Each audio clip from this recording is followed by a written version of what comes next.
Hi welcome to our channel. ప్రస్తుతం మనతో పాటు దాము భారత్ గారు సీనియర్ జర్నలిస్ట్ ఉన్నారు. వారితో ఒకసారి మాట్లాడదాం. సార్ నమస్కారం. నమస్తే.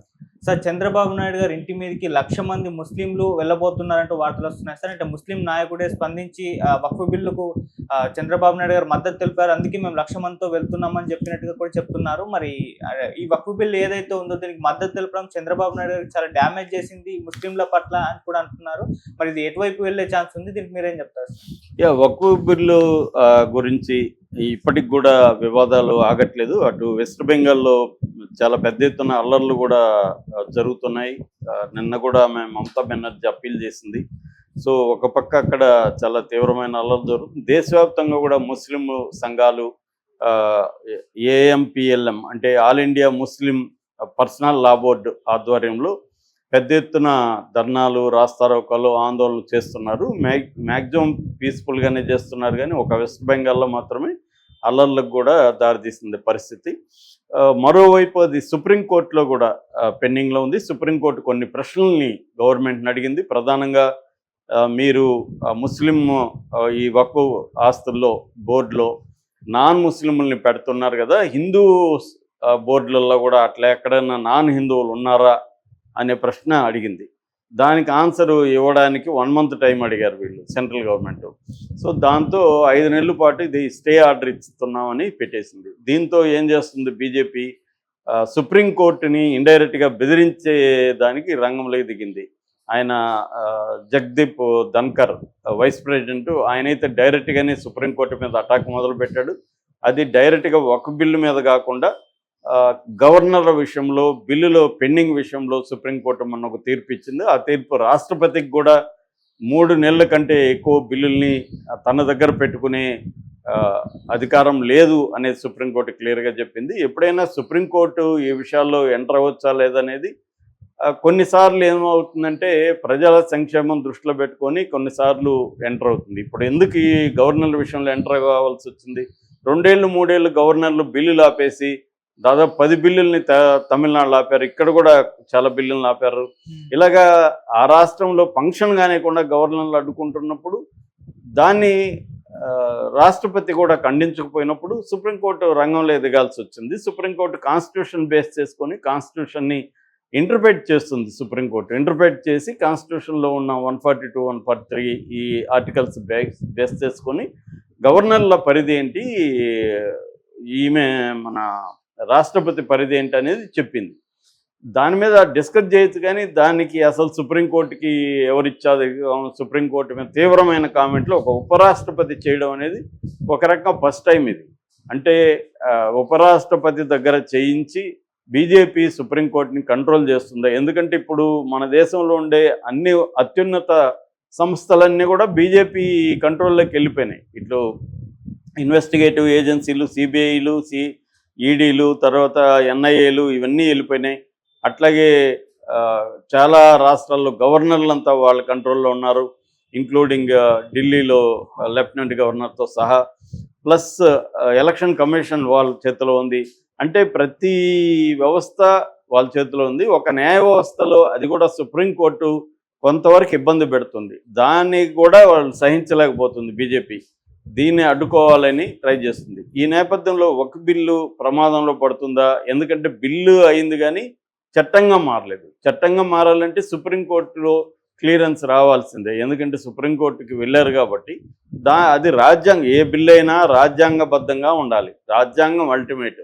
రాజ్యాంగానికి విరుద్ధమైన బిల్లు నేను తెస్తాను, నేను చట్టంగా మారుస్తాననే అధికారం పార్లమెంట్కి కూడా లేదు. రాజ్యాంగాన్ని అమలు చేయాల్సిందే. అప్పుడు ఒకవేళ రాజ్యాంగాన్ని అమలు చేయకపోతే అప్పుడు సుప్రీంకోర్టు రాజ్యాంగ ధర్మాసనం 7 మందితో ఎంతమందితో ఏర్పాటు అవుతుంది. 5 మంది కావచ్చు, 7 మంది కావచ్చు. రాజ్యాంగ ధర్మాసనం ఏర్పాటయ్యి ఈ బిల్లు రాజ్యాంగానికి వ్యతిరేకంగా ఉందా, రాజ్యాంగానికి లోబడి ఉందా, అనుకూలంగా ఉందా అనేది నిర్ణయిస్తుంది. దాన్ని బట్టి బిల్లు కూడా చట్టం కాకుండా ఆగిపోయే అవకాశాలు ఉన్నాయి. సో ఈ నేపథ్యంలో ఆంధ్రప్రదేశ్ రాజకీయాలు తీసుకున్నప్పుడు ఆంధ్రప్రదేశ్లో ముస్లింల ఓట్లు కొంతవరకు జగన్ దగ్గర నుంచి ఇటు చంద్రబాబుకి ట్రాన్స్ఫర్ అయినాయి మొన్న ఎలక్షన్లో. ఈ చంద్రబాబు కూడా అనేక హామీలు ముస్లింలకు ఇచ్చారు. వక్ఫ్ బిల్లులో అవన్నీ కూడా అప్పుడు కూడా ఆయన నేను వక్ఫ్ బిల్లును పాస్ కానీను, నేను అడ్డుకుంటాను, మీకు అన్యాయం జరగనివ్వనని హామీ ఇచ్చారు. ఆ హామీని నమ్మారు. కానీ ఈయన అవేమీ చేయలేదు. చేయకపోగా నేనేదో సవరణలు చెప్పాను వాళ్ళు చేశారు అంటున్నాడు. ఆ సవరణలు ఏమి పెద్ద ఇంపార్టెంట్ సవరణలు కావు. ముస్లింలు ప్రధానంగా ఏది వ్యతిరేకిస్తున్నారు? ముస్లిం బోర్డులో నాన్ ముస్లిం ఉండడం అనేది కరెక్ట్ కాదు. అట్లాగే ముస్లిం ఆస్తులకు సంబంధించి నిర్ణయాలు తీసుకునే అధికారం గవర్నమెంట్ చేతిలోకి వెళ్ళిపోతుంది. డిస్ప్యూట్లు కానీ మిగతా విషయాలంతా కలెక్టర్ దగ్గరికి వెళ్ళిపోతుంది. దానివల్ల ముస్లిం మత సంస్థలకి వాళ్ళ ఆస్తుల మీద కంట్రోల్ ఉండదు. ఇప్పటికే ముస్లిం ఆస్తులు చాలా వరకు వేరే వాళ్ళు ఆక్యుపై చేసేసుకున్నారు అని చెప్తున్నారు. ఇప్పుడు మన ఆంధ్రప్రదేశ్ వక్ఫ్ బోర్డు చైర్మన్ ఎస్కే అజీజ్ నిన్న ప్రెస్ మీట్లో ఏం చెప్పాడంటే, దాదాపు ఆంధ్రప్రదేశ్లో 50% ఈ వక్ఫ్ ఆస్తులు ఆక్రమణకు గురైనాయి, అవి మేము మళ్ళీ తిరిగి మేము పొందలేకపోతున్నాం అని ఆయన కొన్ని లెక్కలు కూడా చెప్పాడు. మొత్తం 3502 వక్ఫ్ సంబంధించిన సంస్థలు ఆంధ్రప్రదేశ్లో ఉన్నాయి. దీనికి సంబంధించి 65,783.8 ఎకరాలు వీళ్ళ కంట్రోల్లో ఉంటే అందులో 31,594 ఎకరాలు ఆక్యుపై చేసేసుకున్నారు. అంటే దాదాపు 50% పైనే ఆక్యుపై చేసేసుకున్నారు అనేది ఆయన చెప్పాడు. ఇది ఓవరాల్గా 1500 భవనాలు కూడా ఉన్నాయనేది ఆయన చెప్తున్నాడు.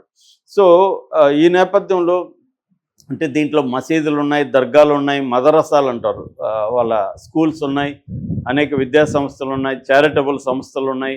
ఇవన్నీ పేద ముస్లింలకు ఉపయోగపడేదానికి మేము చేస్తుంటే ఇవన్నీ ఆల్రెడీ ఆక్యుపై చేసుకుంటే ఈ బిల్లుల వల్ల ఈ ఆస్తులన్నీ కూడా పోతాయి అనేది వాళ్ళ ప్రధానమైన ఆరోపణ. ఈ క్రమంలో నిన్న అనేక ముస్లిం సంఘాలు గుంటూరులో సమావేశమైనాయి. గుంటూరులో సమావేశమై వాళ్ళకి నిర్ణయానికి వచ్చారు. ఆ నిర్ణయాన్ని ఆంధ్రప్రదేశ్ మైనారిటీ హక్కుల యాక్టివిస్టు అడ్వకేటు బషీర్ అహ్మద్ ఆయన మీడియాకి చెప్పాడు. ఆయన ఏం చెప్తున్నాడు, మేము 1,00,000 మంది వెళ్ళి చంద్రబాబుని కలుస్తాము, చంద్రబాబుని మేము గట్టిగా ఒత్తిడి చేస్తాము, ఈ బిల్లుని చట్టం కానికుండా అడ్డుకోవాలి చంద్రబాబు అనేది వాళ్ళు ఒక రకమైన అల్టిమేటం లాగా ఇచ్చారు. 1,00,000 మామూలుగా అయితే 1,00,000 మంది ఎందుకు వెళ్ళాలి, ఎవరో 10 మంది వెళ్ళి ఇవ్వచ్చు.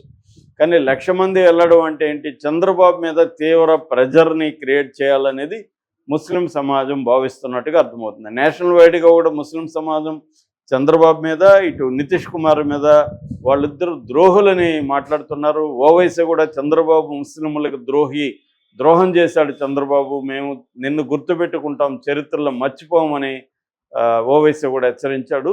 చాలామంది ఆల్ ఇండియా ముస్లిం పర్సనల్ లా బోర్డు మెంబర్స్ వాళ్ళ నాయకులు కూడా చంద్రబాబును కూడా తీవ్రంగా విమర్శించారు. ఎందుకంటే చంద్రబాబు అనుకుంటే ఈ బిల్లు అసలు పాస్ అయ్యేది కాదు, ఆగిపోయేది.